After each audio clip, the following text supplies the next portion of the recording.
World of high-stakes politics, pretty much every second is planned out. But what happens when that plan just shatters in an instant?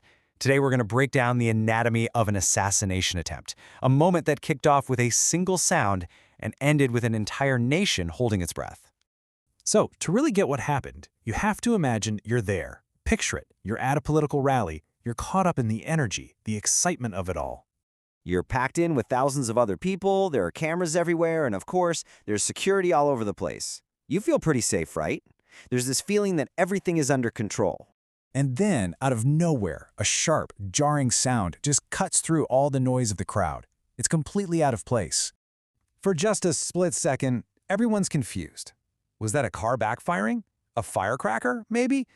Or is it the one thing everybody fears at a public event like this? It was gunshots. And in that single, terrifying moment, the reality of the situation just completely fractured. This is where things get really intense. The reaction in the crowd is visceral. Panic just erupts like a wave. People start running, diving for cover, while other people just freeze, totally paralyzed by the shock of what they just heard. But to really get the full impact of that chaos, we have to rewind the clock just a few seconds, back to a scene that was the very picture of normal. Seriously, there was absolutely no sign that anything was wrong. The whole event was running smoothly, predictably, just business as usual. And that's really the key here, just how ordinary it all was. You had supporters cheering, the cameras were rolling, and Donald Trump was up at the podium speaking to the crowd. It was just another campaign stop. Until it wasn't. So how did things go from routine to a full-blown crisis in the blink of an eye? Let's break down those critical seconds of the security response. This timeline shows just how fast training and instinct kick in. At time 0, the first shot. Just 1 second later, the crowd is scattering. By the 3-second mark, agents are already swarming the stage. At 5 seconds, Trump is shielded, and the whole immediate threat is neutralized in just 10 seconds. That is an incredibly short amount of time. And the crucial thing to understand is that this wasn't random panic. It was a protocol kicking into high gear. First, you identify the threat. Yep, those are gunshots. Second, you protect the principal. That is the #1 priority. Third, you control the immediate scene, on the stage, even while the crowd is in total chaos. And finally, you neutralize the threat. The incident right there at the scene was over in less than a minute. But the shockwave, the real aftermath, that was just getting started. Think about it like a stone dropping into a pond. The attack itself was the splash, but the ripples were about to spread across the entire country and then the world. And that ripple effect was immediate.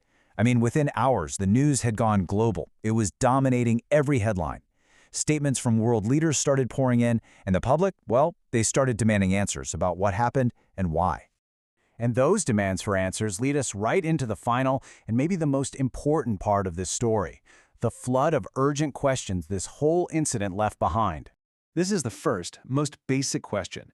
With all those layers of security, with advanced screening, with constant surveillance, how does a shooter even get into position at a high-profile political event? How does a moment like this even become possible? This question gets right to the heart of the investigation. Did the protective measures fail? Or were they just not enough? Was this human error, a technology failure, or was it some kind of loophole in a system that was supposed to be completely solid? And this is maybe the most haunting question of all. Look, hindsight is always 20/20, but investigators and the public will be asking forever. Was there a sign that was missed, a piece of intel that was overlooked? Was there one single moment where a different decision could have stopped this attack before it even started? Ultimately, this whole event forces all of us to face a pretty difficult truth. It's a stark reminder that in a world with so much tension, even the most advanced security can be fragile. It shows that the illusion of total safety can be shattered in a single moment. And that really brings us to the core of it.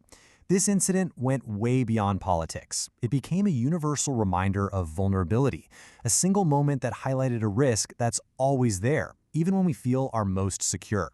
So the question we're all left with is this: what does an event like this change about how we view public life and safety?